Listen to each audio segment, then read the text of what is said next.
Bendiciones, hermanos en Cristo. Hoy vamos a hablar acerca del conocimiento de la salvación, del conocimiento de Cristo.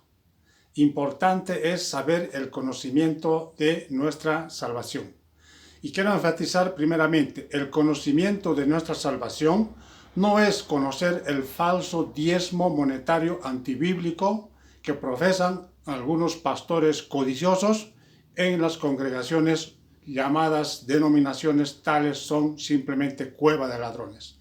El conocimiento de la salvación no es traer dinero a la congregación con el pretexto de primicias, compromisos, pactos, siembras, cosechas. Todo eso es una apostasía, una falacia. El conocimiento de nuestra salvación no es ir tras una regla dogmática religiosa de alguna secta religiosa o alguna congregación pentecostal donde los pastores ávaros y codiciosos solo enseñan herejías doctrinales como el diezmo en dinero, pactos, primicias en dinero, o también festejar el día del pastor, el cumpleaños del pastor, el día de la iglesia y todas cuestiones totalmente antibíblicas. El reino de Dios no consiste en días ni fechas, sino en gozo, paz y amor. Hermanos, es importante que hoy sepamos que el conocimiento de la salvación es explícitamente creer en la muerte y resurrección de Jesucristo. Jesucristo murió en la cruz conforme a las Escrituras. Fue sepultado y resucitado al tercer día conforme a las Escrituras y levantado entre las nubes conforme a la palabra de Dios. Esto dice en 1 Corintios capítulo 15, versículo 4. Esto es el conocimiento de la salvación. Creer en Jesucristo, en su muerte y resurrección. Creer que la sangre de Cristo nos limpia todo pecado si nosotros confesamos con nuestra boca y reconocemos que somos pecadores y nos arrepentimos genuinamente. Eso es el conocimiento de la salvación. Lo demás es simple dogmatismo, simple falacia, simple engaño religioso y doctrinal que usan las sectas religiosas, las congregaciones religiosas, las denominaciones religiosas, las iglesias pentecostales, las iglesias católicas, las iglesias totalmente conservadoras y las iglesias totalmente pseudo-pentecostales. Enseñan todo lo contrario. Sus pastores, cuando suben al púlpito, simplemente enseñan lo que es el Antiguo Testamento, historias y hazañas del Antiguo Testamento, historias y hechos de los patriarcas y los reyes de Israel, que ellos quieren eso imitar y quieren enfatizar ese ejemplo de vida, cuando eso no es el conocimiento de la salvación. El Antiguo Testamento simplemente era un anuncio profético del que había de venir un Salvador, el Mesías, el Hijo de Dios, a redimirnos, santificarnos, justificarnos y adoptarnos hijos de Dios. Y ese proceso del conocimiento lo muestra Dios por medio del pueblo de Israel. Y cumplido el Antiguo Testamento en su profecía cuando Cristo viene a esta tierra. El Mesías, el Salvador, el Emmanuel. Entonces viene Jesucristo, se cumple el Antiguo Testamento de la promesa del Salvador. En el Nuevo Testamento Jesucristo empieza a presentar el reino de Dios. Él dice, el reino de Dios se ha acercado a vosotros, anunciándose a sí mismo como el Hijo de Dios. Y Jesucristo dice, el que cree en mí, ese será salvo.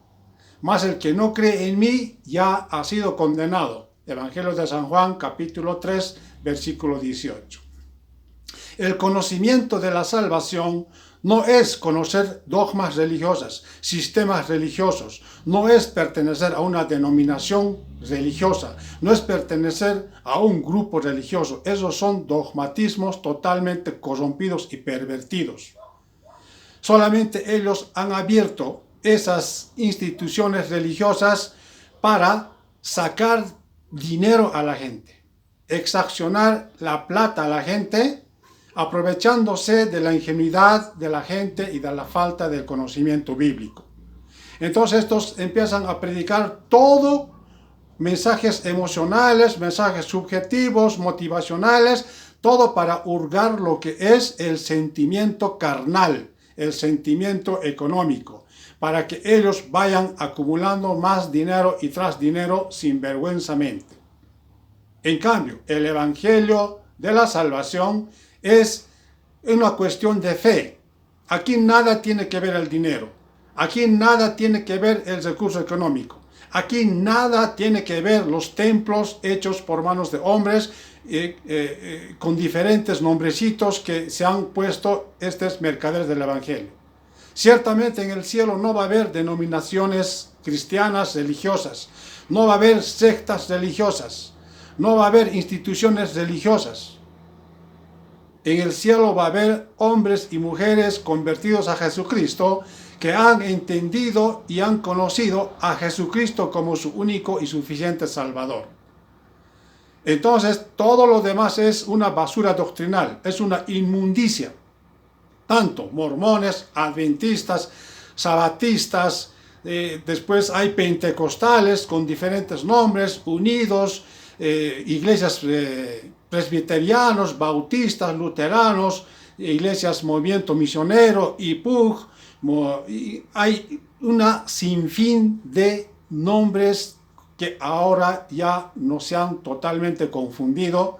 Y dice la gente, ¿cuál es la iglesia verdadera? ¿Cuál es la congregación donde yo voy a ir para ser salvo? Le quiero anunciar que ninguno es verdadero, que ninguno es justo.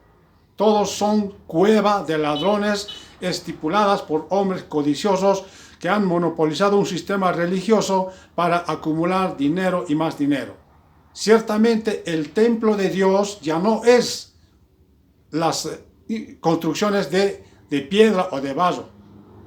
El templo de Jerusalén, donde se hacían sacrificios y ritos según a la ley antigua, ha sido derribado. El año 70 después de Cristo, nunca más se construyó otro templo físico. Cuando Cristo muere y resucita, establece un templo espiritual. 1 Corintios capítulo 6, 19, 20 dice, vosotros ahora sois templo de Dios, comprado por precio de sangre, para alabanza y gloria de su nombre. Primera Pedro capítulo 2, versículo 5 dice, vosotros sois, dice, piedras vivas edificados en la piedra angular que es Jesucristo. O sea, ahora el templo de Dios somos nosotros las personas. En el corazón está el lugar santísimo donde nosotros podemos tener entrada libre a la presencia de Dios, porque la muerte de Cristo rasgó y abrió de dos, dice, el velo que separaba del lugar santo al lugar santísimo en el tabernáculo, y ahora por su sangre tenemos entrada libre a la presencia de Dios. Hebreos capítulo 9, versículo 16 adelante. Hermanos, quiero enfatizar esto. El conocimiento de nuestra salvación consiste en creer que Cristo vino a este mundo. En estas fechas de Navidad, fin de año, todos celebramos el nacimiento de Jesucristo. Aunque no es la fecha exacta, la Biblia no indica una fecha exacta cuándo es que nació, pero conocemos que Cristo nació un día. Creció, presentó el reino de Dios a este mundo, dio testimonio de Dios para la salvación de las almas, murió por nuestros pecados en la cruz, un inocente, el justo por los injustos, derramó su sangre para que por medio de él tengamos nosotros perdón de pecados, resucitó y fue ascendido entre las nubes y dijo, así como veis que está entre las nubes subiendo, así también él vendrá un día a recoger a los que le creen. O sea, la iglesia que va a ser recogida por Cristo no son esas denominaciones o sectas religiosas o congregaciones pentecostales, no se equivoque. Al pertenecer ahí solamente está siendo un seguidor de hombres y de dogmas religiosos. Nosotros tenemos que pertenecer a Jesucristo, seguir a Jesucristo, creer en Jesucristo, vivir en Jesucristo, sentir la presencia de Jesucristo en nuestras vidas por medio del Espíritu Santo. Como dice en Efesios 2:13, habiendo conocido, dice, el Evangelio de la salvación, habiendo creído, fuiste sellados con el Espíritu Santo para el día de la redención. Hermanos, eso es la salvación de nuestras almas. Lo demás es simple dogma. Bendiciones.